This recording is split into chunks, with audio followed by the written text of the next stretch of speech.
Selamat datang di eksplorasi mendalam kita hari ini. Untuk Anda yang mendengarkan, mari kita bedah satu topik yang lagi hangat banget dari artikel kompas.com tanggal 5 Mei 2026. Ini soal nilai tukar rupiah yang anjlok sampai tembus angka 17.424 per dolar AS. Tapi yang aneh, jajaran Menteri Ekonomi kita malah merespons dengan super santai. Santai banget ya kelihatannya. Padahal angkanya lumayan tuh. Betul. Kayak bayangin Anda punya tim olahraga favorit yang lagi tertinggal skor, terus di pinggir lapangan sang pelatih utama malah bersedekap santai bilang, tenang, fondasi tim kita kuat, urusan pertahanan biar asisten pelatih saya deh yang urus nanti. Nah, sikap kayak gitu persis ditunjukin sama Menteri Keuangan kita Purbaya Yudi Sadewa. Gitu. Nggak sulit gimana tuh maksudnya? Ya, karena dia klaim fondasi ekonomi makro kita masih sangat kokoh, jadi dia secara belak-belakan nyerahin tugas stabilisasi rupiah ini beserta penjelasannya langsung ke Bank Indonesia. Menarik ya. Tapi buat orang awam dengar Menteri Keuangan bilang itu urusan bank sentral kayak terkesan cuci tangan nggak sih?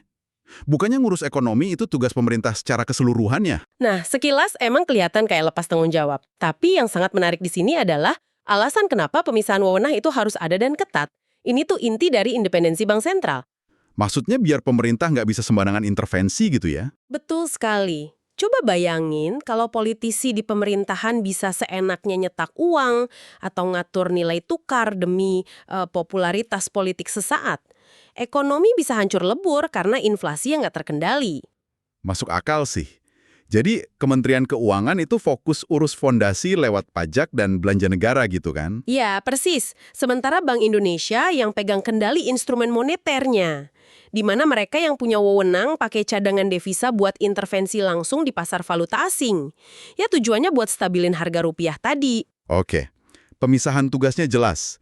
Tapi gini, klaim fondasi kita kuat itu jujur aja kadang terdengar kayak alasan klasik politisi pas situasi lagi memburuk kan? Iya, sering banget dipakai alasan memang. Nah, kalau fondasi ekonomi kita emang beneran sekuat itu, harusnya mata uang kita nggak bakal terseret turun semudah ini dong. Sebenarnya ada apa sih di balik layar? Untuk jawab misteri itu, kita bisa lihat data penjelasan dari Menko Perekonomian Airlangga Hartarto. Tekanan ke rupiah sekarang ini ibaratnya kena badai dari dua arah sekaligus. Dua arah. Dari global dan lokal ya. Betul. Secara global, kebijakan ekonomi di Amerika Serikat emang lagi bikin dolar menguat tajam terhadap hampir semua mata uang dunia. Tapi yang bikin rupiah kepukul lebih keras sekarang itu karena faktor musiman di dalam negeri. Musiman seperti apa tuh? Kuartal kedua ini kan pas banget waktunya sama persiapan keberangkatan ibadah haji dan juga periode pembayaran dividen korporasi. Oh, jamaah haji butuh dolar buat bekal di Tanah Suci ya? Itu jelas banget. Tapi tunggu, pembayaran dividen perusahaan lokal kenapa bisa bikin permintaan dolar ikut meroket? Nah, ini mekanisme krusial yang kadang kita kelewat. Musim bagi dividen itu berarti banyak investor asing yang udah tanam modal di perusahaan-perusahaan Indonesia, akhirnya nyairin keuntungan mereka. Dan keuntungannya pasti dibayar pakai rupiah kan? Iya, dalam bentuk rupiah. Tapi investor asing ini kan nggak mungkin bawa pulang koper isinya triliunan rupiah ke negara asal mereka. Mereka pasti buru-buru konversi rupiah tersebut balik ke dalam dolar AS. Wah, triliunan ya? Langsung ditarik barengan gitu. Betul. Coba bayangin berapa banyak dolar yang tiba-tiba harus disedot dari pasar dalam jendela waktu yang sangat sempit. Oh, pantesan. Untuk Anda yang mendengarkan ini, itu ibarat fenomena search pricing di aplikasi ojek online ya. Pas hujan deras dan semua orang di gedung perkantoran tiba-tiba butuh ojek barengan. Iya, otomatis harga layanannya meroket tajam kan? Nah, sama persis kayak dolar ini. Pas ratusan ribu jamaah haji dan korporasi raksasa memborong dolar AS di waktu yang persis bersamaan, harga dolar meroket dan nilai rupiah kita langsung tertekan ke bawah. Dan persis kayak efek search pricing itu, kepanikan kecil di pasar bisa nular dengan cepat. Karena ketersediaan dolar diperebutkan banyak pihak sekaligus. Berarti ini bukan tanda ekonomi kita mau runtuh dong? Sama sekali bukan. Jadi kalau kita tarik benang merahnya buat Anda, angka 17.424 per dolar AS ini emang mancing tajuk berita yang mengerikan. Tapi pelemahan ini sebagian besar didorong oleh siklus musiman domestik yang kebetulan nabrak tren global. Jadi murni respons pasar yang logis ya? Kita secara fundamental nggak lagi diambang krisis. Betul, fondasinya masih bekerja sesuai porsinya. Tapi ini justru nyisain satu pemikiran yang lumayan ngeganjal nih buat saya. Kalau faktor musiman kayak persiapan ibadah haji dan jadwal pembagian dividen kuartal 2 ini agenda tahunan yang pasti selalu ada di kalender. Selalu berulang tiap tahun ya? Nah, itu dia. Apakah pola lonjakan permintaan dolar yang sangat bisa diprediksi ini nggak bisa diantisipasi lebih awal sama sistem keuangan kita? Kenapa kita seolah harus membiarkan rupiah babak belur dan anjlok dulu setiap tahunnya? Pertanyaan kritis yang sangat bagus untuk direnungkan. Sesuatu untuk Anda pikirkan dan mungkin telusuri lebih jauh setelah ini. Terima kasih ya, sudah bergabung dalam eksplorasi sumber kita hari ini. Sampai jumpa. Tekanan perekonomian global yang amat tidak menentu, kita masih bisa tumbuh sesuai dengan target 5,61, dan dibandingkan triwulan keempat tahun lalu, kan tumbuhnya lebih cepat. Dulu 5,39, 5,61, jadi clear sekali kita sudah bisa terlepas dari kutukan pertumbuhan 5%. Jadi ekonomi sedang bergerak ke arah yang lebih cepat lagi. Tapi kan kita tahu hambatan masih akan besar di depan, mengingat global juga belum baik kondisinya. Jadi kita harus pastikan domestiknya tumbuh dengan bagus, dan segala mesin atau perusahaan-perusahaan yang ekspor oriented yang masih bisa ekspor, kita akan dukung supaya mereka bisa lebih kompetitif di global market. Yang jangka pendek,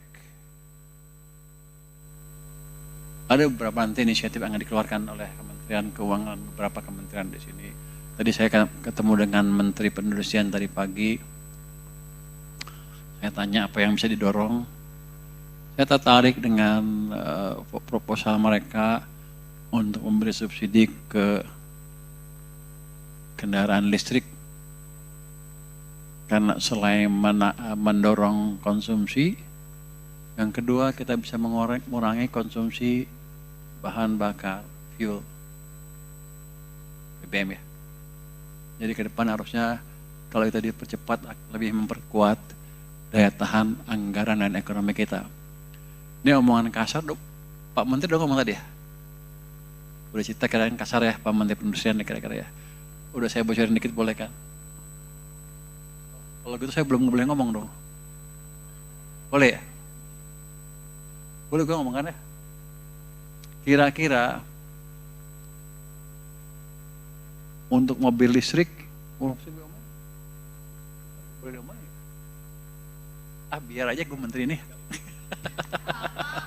Jadi gini, akan kita kasih berapa? 100.000? 100.000 mobil, subsidi mobil listrik 100.000 sampai bulan Oktober. Enggak, 100.000 pertama. Kalau habis, kita kasih lagi. Kalau habis, kita kasih lagi. Nanti skemanya Pak Menteri Perindustrian akan menjelaskan seperti apa, nanti juga Menteri Perekonomian akan memberikan seperti apa. Motor listrik juga sama. 100.000 pertama karena kita kasih. Berapa subsidinya? 5 juta. Kalau habis kita kasih lagi. Kalau habis kita kasih lagi. Jadi untuk mendorong pertumbuhan ekonomi dalam jangka pendek ke depan, triwulan ketiga dan triwulan keempat. Juni awal harusnya mulai jalan. Itu salah satu kebijakan yang mungkin, gak tahu saya boleh omong lah. Sudah didiskusikan, tapi nanti akan diumumkan lagi. Pak Menteri Perindustrian, Pak Menteri Perekonomian, dan lain-lain. Tapi semangat kita adalah sekarang kita akan memastikan semua mesin ekonomi berjalan. Di demand udah kita dorong, sekarang di sektor manufaktur yang kita dorong lagi. Nanti kami juga akan ketemu dengan industri tekstil, apalagi sepatu, dan lain-lain, di mana mereka memerlukan dana lebih murah untuk peremajaan mesin-mesinnya. Jadi kita akan hidupkan betul-betul sektor swasta juga.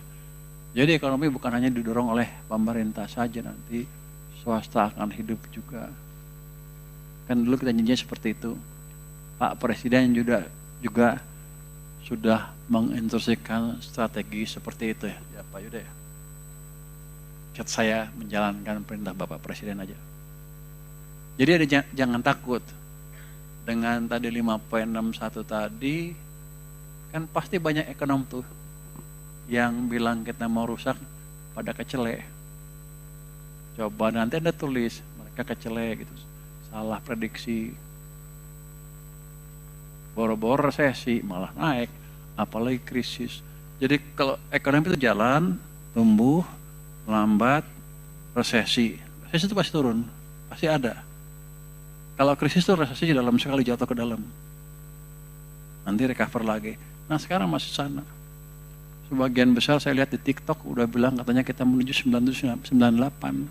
Padahal mereka nggak pernah lihat data ekonomi di 1998. Jadi data ini, pertumbuhan ekonomi triwulan pertama ini menunjukkan bahwa reformasi ekonomi yang dilakukan sudah memberikan dampak ke perekonomian dan kita sepertinya akan terus mengalami pertumbuhan ekonomi yang lebih cepat.